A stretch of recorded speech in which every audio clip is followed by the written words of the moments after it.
The day had already slipped into chaos. A section of the field fence had collapsed during the storm the night before. With Albie busy checking inventory, Newt stepped in to oversee the repairs himself. He'd given Doug and Brandon, two of the builders, clear instructions. Secure and brace the fence posts using the heavy-duty rope from the supply shed. Doug chose the easy way out.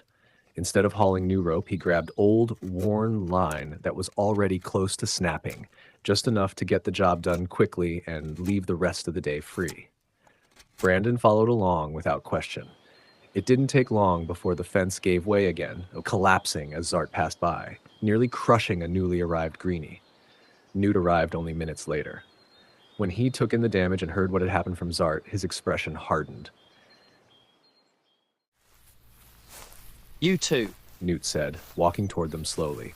His voice wasn't loud, but it carried weight. I told you to use the rope from the shed, not scrap pulled out of the rubbish. It was just a small fence, Newt. Small. If that post had fallen the other way, that greenie would have been dead before he even learned your names. You ready to take responsibility for that, Doug? Doug and Brandon dropped their gazes. This isn't about finishing fast. It's about safety. You think the glade's still standing because we take shortcuts? He stepped closer, sharp and unyielding. You didn't ignore orders because you're stupid. You ignored them because you were lazy. And lazy in a place like this gets people killed. Newt exhaled, forcing himself to rein in the anger, though his eyes remained hard. From now on, you report to Galley. You'll help him dig trenches for 3 full days, no complaints. And if either of you tries to dodge responsibility, I'll personally drag you into the maze and give you time to rethink your priorities. No one spoke. Newt turned and walked away, moving fast, his frustration still simmering beneath the surface. The other gladers who'd overheard the exchange understood one thing clearly. You don't ignore Newt's orders if you want to stay alive in the glade. At first, her intention had been simple. Find Newt and talk to him about something important. Maybe about adjusting her cooking plans for dinner. Or maybe something more personal, something that had been weighing on her since morning. But she stopped short when she saw him. Newt stood rigid, his breathing still heavy, jaw clenched tight. Doug and Brandon remained a few steps away, heads bowed in silence. She could see Newt's hands partially clenched, his eyes still sharp, even though the shouting had ended. She stayed hidden behind a tall cluster of bushes just at the edge of the clearing. She could have stepped forward, called his name, offered him water like she usually did. Something held her back. She had never seen Newt like this. Not frustrated. Not quietly sad. Angry. The man who usually touched her arm gently, who spoke with calm patience and steady reassurance, now looked like someone holding the world together by sheer force of will. She stood frozen, her heartbeat slow but heavy. There was hesitation, a strange flicker of awe she hadn't expected. And more than anything else, a realization settled in her chest. He wasn't just Newt, the gentle one. He was a leader. And sometimes, he had to be hard to keep everything from falling apart. Newt finally turned away from the field, passing close to where she stood. He didn't notice her at first, only realizing a few seconds later. Their eyes met. Her eyes widened slightly, as if she was about to speak. But Newt gave a brief nod instead, his voice still rough, but steady. Give me a minute, yeah?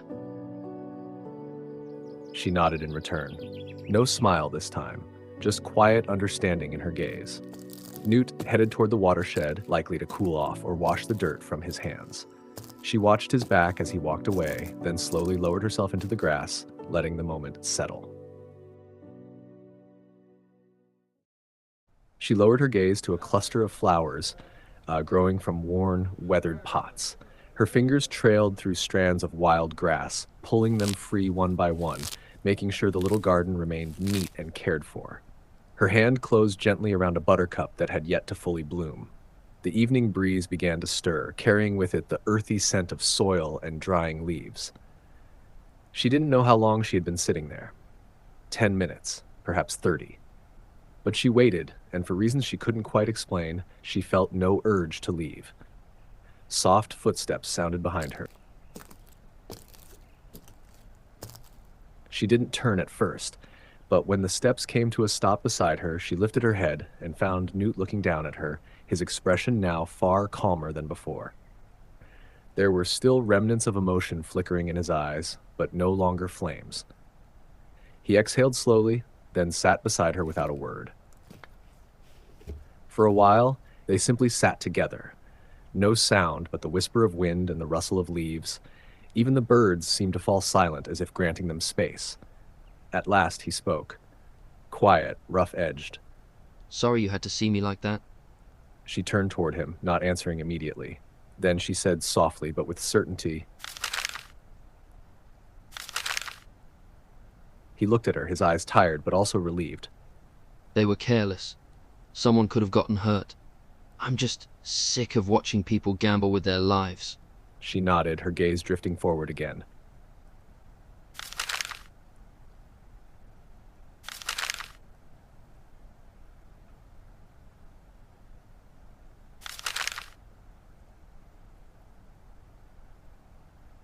Newt fell quiet.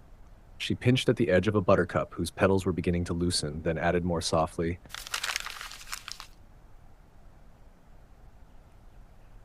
It wasn't a confession that burst forth in a rush. It came gently, like a river moving beneath the late afternoon light. Newt turned slowly, studying her face, faintly flushed yet unguarded. His body leaned slightly toward hers until their shoulders brushed. I'm grateful you're here, love. In the glade. With me. For a moment, the world fell silent again, but not with emptiness. It was a peaceful quiet, the kind that felt like shelter. Their shoulders still touched lightly, just enough to warm the cooling air. She barely moved, and he stayed where he was, as though the moment might fracture if either of them shifted too quickly. Slowly, he tilted his head toward her. You were about to say something earlier. He asked gently. She gave a small smile, the faintest hint of a dimple appearing. She replied simply, though her voice remained soft and warm. He let out a breath and laughed quietly. Not a loud laugh, just a soft exhale of relief that turned into a smile. Turning fully toward her, he reached out with careful slowness and touched the tips of her fingers, which still held the buttercup. Their hands met. May I keep this? He asked, nodding toward the flower. She smiled and huffed softly.